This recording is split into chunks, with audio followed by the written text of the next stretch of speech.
You won't believe how one HOA president pushed a homeowner too far and ended up losing everything. Before we dive into today's story, make sure to hit the like button and subscribe so we can keep bringing you amazing stories like this one. Moving into my dream home was supposed to be the start of a peaceful, private life. Nestled on the edge of an upscale neighborhood, my property was a beautiful, spacious house with a large front yard, a well-maintained garden, and, most importantly, no HOA restrictions. That last part was what I valued most. I had deliberately chosen this property because I wanted to be free from the ridiculous rules and fees that homeowners associations imposed. However, my tranquility was short-lived. A few days after settling in, I heard a sharp knock at my front door. When I opened it, I was met with a woman in her late 40s, dressed in business casual attire, arms crossed, with a smug expression plastered on her face. "Hello," she said in a tone that immediately set me on edge. "I'm Karen, the president of our HOA. I see that you're new to the neighborhood, so I wanted to welcome you and go over the necessary paperwork for you to join our association." She handed me a thick folder filled with documents detailing the HOA's rules, fees, and regulations. I skimmed through the first page before shaking my head. "I appreciate the introduction, but my property isn't part of the HOA. I confirmed it before purchasing. I'm not required to join." I tried to hand the folder back to her, but she didn't take it. Instead, her smile thinned. "Well," she said, tilting her head, "every home in this neighborhood is part of the HOA. We maintain a certain standard here, and it's only fair that everyone contributes." I kept my voice calm. My house was built before the HOA was established. The previous owners never opted in, and neither will I. Legally, I'm exempt. Her expression darkened. "I'll have to check on that." Without another word, she turned on her heel and marched away, leaving me standing there, already feeling the beginning of a headache. At first, I thought that would be the end of it. I assumed she would check, realize I was right, and leave me alone. But I had underestimated Karen's sense of control. Over the following weeks, she made it her personal mission to force me into the HOA. It started with minor annoyances. Notes left on my door reminding me of the neighborhood aesthetic standards and emails insisting that I pay a fee for shared community services. I ignored them. Then, I noticed her standing across the street, watching my house, scribbling in a notebook like some kind of suburban detective. My security cameras even caught her walking up to my driveway, taking pictures of my lawn and exterior. Then came the fake violations. A letter arrived claiming my mailbox was not compliant with HOA standards. Another warned that my driveway needed resurfacing despite being in perfect condition. Each notice demanded immediate action and fines. I threw them away. Karen escalated. One morning, I found my trash cans knocked over, garbage strewn across my lawn. Another day, my tires were mysteriously slashed. The police dismissed my concerns, calling it a neighborly dispute and advising me to work it out with the HOA. Then things got truly disturbing. I started noticing small but deliberate damages, scratches on my windows, a dead plant in my garden that had clearly been poisoned, my front porch light smashed. My security cameras never caught the culprit in the act, but I knew who was behind it.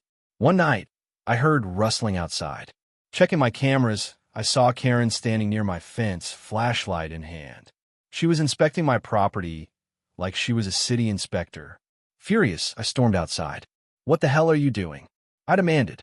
She barely flinched. "Just making sure everything is up to code," she said smoothly. "My property is not under your jurisdiction," I snapped. "If I catch you trespassing again, I'll call the police." She smiled, and it sent a chill down my spine. "We'll see about that," she said before walking away. The next day, I woke up to an official-looking letter taped to my door. It claimed that my property had been annexed into the HOA due to a recent rule change. My heart pounded as I read the ridiculous demands: a $500 joining fee, mandatory monthly dues, and a list of immediate changes I had to make to my home. This was outright fraud. Furious, I contacted a real estate attorney who confirmed what I already knew. Karen and her HOA had no legal authority over my property.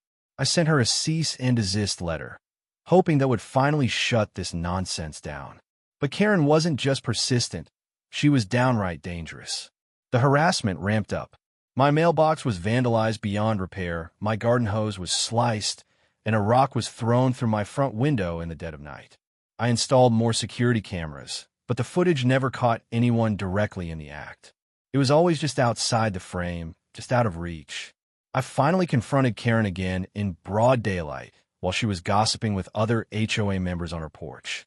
"I don't know what game you think you're playing," I said, "but if anything happens to my property again, I'll be filing criminal charges." She smirked. "I have no idea what you're talking about." One of her lackeys, a man named Steve, chuckled. "Maybe if you just joined like everyone else, you wouldn't have so many problems." I clenched my fists. They were openly threatening me. But I wasn't about to let some self-important suburban tyrant bully me into submission. I had faced worse in my line of work. What Karen didn't know, what she never even bothered to find out, was that I wasn't just some regular homeowner. I was a judge, a well-respected, high-profile judge with a reputation for taking down corrupt organizations and power-hungry individuals like her. If she thought she could intimidate me, she had no idea who she was dealing with. But before I could teach her a lesson in the courtroom, things took a horrifying turn. The tension between Karen and me had reached a boiling point. Despite the legal notice I sent, the threats and harassment didn't stop. In fact, they escalated. At this point, I wasn't just dealing with an overzealous HOA president. I was dealing with a woman who was completely unhinged, someone who believed she had absolute power over the neighborhood. It started with late-night disturbances. My motion sensors would go off, but every time I checked, no one was there. My security cameras picked up shadows moving near my fence line, but whoever was doing this knew how to avoid the cameras directly. One morning, I woke up to find my car egged. Another day, my backyard fence had been mysteriously damaged, a gaping hole where the wooden panels had been kicked in. Then came the nails, scattered strategically across my driveway, clearly meant to puncture my tires. It was as if Karen was waging psychological warfare, pushing me closer and closer to breaking. I had enough. I went to the police again, demanding they take my case more seriously. The officer at the desk sighed as I explained the situation. "Sir, unless you have direct proof that Karen or the HOA is responsible, there's not much we can do. HOA disputes happen all the time." I gritted my teeth. This isn't just an HOA dispute. This is targeted harassment. The officer shrugged. "Install more cameras, keep a log of incidents, and file a restraining order if necessary." A restraining order? Against an entire HOA? It was ridiculous. But I had a sinking feeling that things were about to get much, much worse. And I was right. One evening, I was sitting in my study, going over some paperwork when I smelled something odd. Smoke. At first, I thought maybe a neighbor was having a bonfire or grilling. But within seconds, I noticed the scent was too strong, too thick. My heart leaped into my throat as I rushed out of the room. The moment I stepped into the hallway, I saw an eerie orange glow flickering through the windows. The scent of burning would fill the air. My house was on fire. Panic set in. My mind raced. How? How could this have happened? I had no candles lit, no stove left on, no faulty wiring that I knew of. This wasn't an accident. Someone had done this. Someone had set my house ablaze. I sprinted toward the front door, but the moment I opened it, I was hit with a wall of heat. Flames had already consumed the front porch, licking up the walls and curling around the edges of the roof. I turned back, searching for another escape. The smoke was thickening fast, burning my eyes and making it harder to breathe. I covered my mouth with my sleeve, ducking low as I made my way toward the back door. The fire was spreading at an alarming rate. I could hear the sickening crackling of wood as my furniture, my walls, everything I owned was being devoured by the inferno. Every step I took felt sluggish, my lungs screaming for fresh air. My vision blurred. The heat was unbearable. I barely made it out in time. The moment I stumbled onto my lawn, gasping for air, an explosion rocked the house. The windows shattered, sending shards of glass flying. Flames roared through the roof, lighting up the night sky like a beacon of destruction. My home, my sanctuary, was being reduced to ashes before my eyes. Neighbors had gathered outside, drawn by the fire. Some stood in shock, Others whispered among themselves. And then I saw her. Karen. She stood across the street, arms crossed, watching. And then, to my utter disbelief, she smirked. A rage I had never felt before boiled inside me. My hands clenched into fists as I stormed toward her. "You!" I shouted, my voice raw with fury. "You did this." She didn't even try to deny it. Instead, she tilted her head, feigning innocence. "Oh dear, what a terrible accident," she said, mock sympathy dripping from her voice. "Maybe if you had followed HOA safety guidelines, this wouldn't have happened." I nearly lunged at her right then and there, but a firm hand stopped me. A firefighter, his uniform smeared with soot, held me back. "Sir, we need to move you away from the house. It's too dangerous." I could barely hear him over the roaring flames, the adrenaline pounding in my veins. I looked back at what was left of my home. Everything I owned, everything I'd built was gone. Gone because of her. Karen, seeing my despair, laughed softly. "I guess now you don't have a choice. If you rebuild, you'll be under HOA jurisdiction." It took everything in me not to explode. The fire department worked tirelessly, but the damage was too extensive. By the time the flames were extinguished, my house was nothing more than a charred skeleton. The fire chief approached me with a grim expression. "We'll conduct an investigation, but off the record, this wasn't an accident." He gestured toward the foundation. "Too many hot spots, signs of accelerants. Someone wanted this place gone." I didn't need to hear it from him. I already knew. But Karen had made a critical mistake. She thought she had won. She thought I was just some average homeowner, another victim she could bully into submission. What she didn't know, what she had never bothered to find out, was who I really was. I wasn't just some guy. I was a judge. Not just any judge, either. I was one of the most feared and respected in the state, known for my no-nonsense rulings and my ability to dismantle corrupt organizations with ruthless efficiency. I had spent years dealing with criminals, corporate fraudsters, and even high-profile racketeering cases. Karen? She had no idea what kind of storm she had just unleashed on herself. As I stood there, watching the embers of my home smolder, I made a silent vow. She thought she had won, but she had just declared war on the worst possible person. She was going to regret this. Karen had no idea what she had done. She thought she had won, thought she had destroyed me, forced me into submission. But as I stood outside my smoldering home, my fists clenched and my lungs still burning from the smoke, I realized something. Karen had just given me exactly what I needed, a reason to completely destroy her. She might have been able to manipulate her way through HOA power plays, intimidate neighbors, and bend local officials to her will, but I wasn't just another homeowner. I was a judge, and not just any judge. I was one of the most feared and respected legal minds in the state. I had taken down corrupt politicians, corporate fraudsters, and criminals who thought they were untouchable. And now, my focus was on Karen and her little HOA dictatorship. I took a deep breath, forcing myself to step away from the rage burning inside me. This needed to be done right. I couldn't just act on emotion. I had to dismantle her legally, piece by piece, until there was nothing left. The morning after the fire, I got to work. First, I called in some favors. I had connections in law enforcement, people who owed me a few things.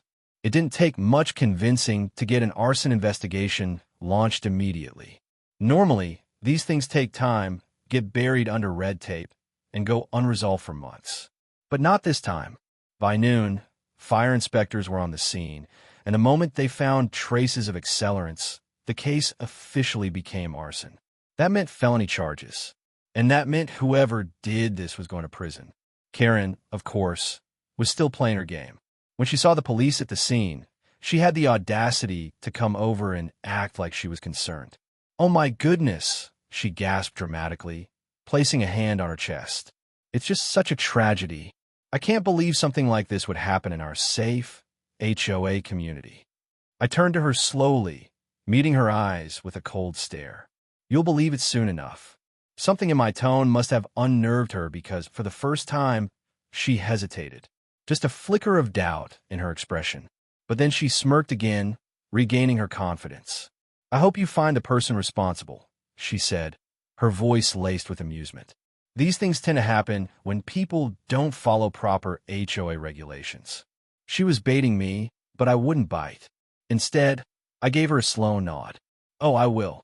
Karen was about to learn that fire wasn't the only thing that could burn. Over the next few days, I dug deep into the HOA's finances. I pulled every public record, every financial statement I could get my hands on. And within 48 hours, I had found so many violations that I almost felt bad for how hard Karen was about to fall. First, the HOA had been mismanaging funds, big time. There were thousands of dollars in miscellaneous expenses that didn't add up, payments to companies that didn't exist, money going directly into Karen's personal account. Second, they had been illegally fining homeowners. Multiple residents have been forced to pay absurd penalties for minor infractions, things that weren't even in the HOA bylaws.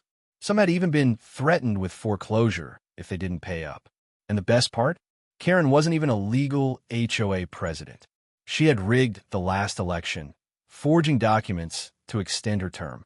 The entire HOA board was illegitimate. This wasn't just a case of HOA overreach. This was fraud, and fraud was my specialty. Within a week, I had everything I needed. I didn't just file a lawsuit against the HOA. I filed multiple. One for fraud, forging election results.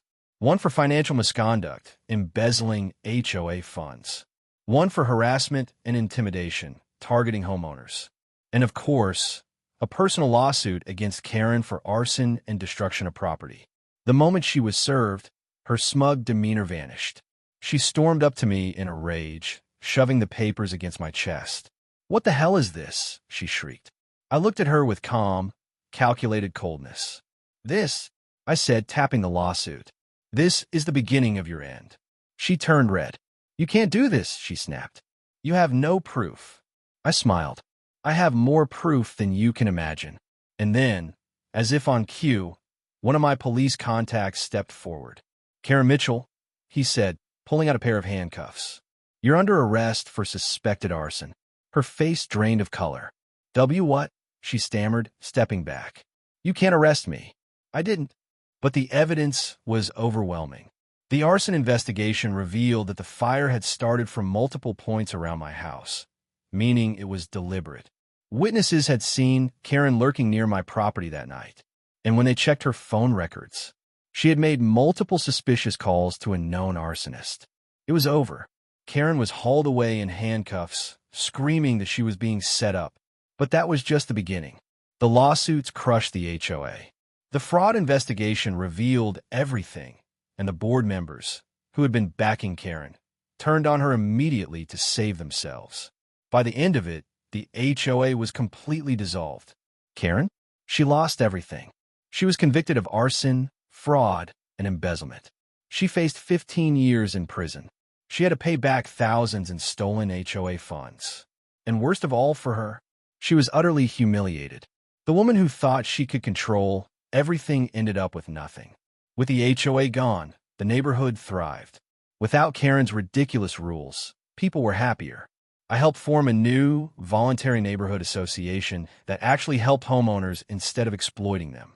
And as for me, I rebuilt. Bigger, better. And every day, as I walked past the empty lot where Karen's house used to be, because yes, she lost that too, I smiled. Because justice had been served. And Karen had learned the hard way. You don't mess with a judge.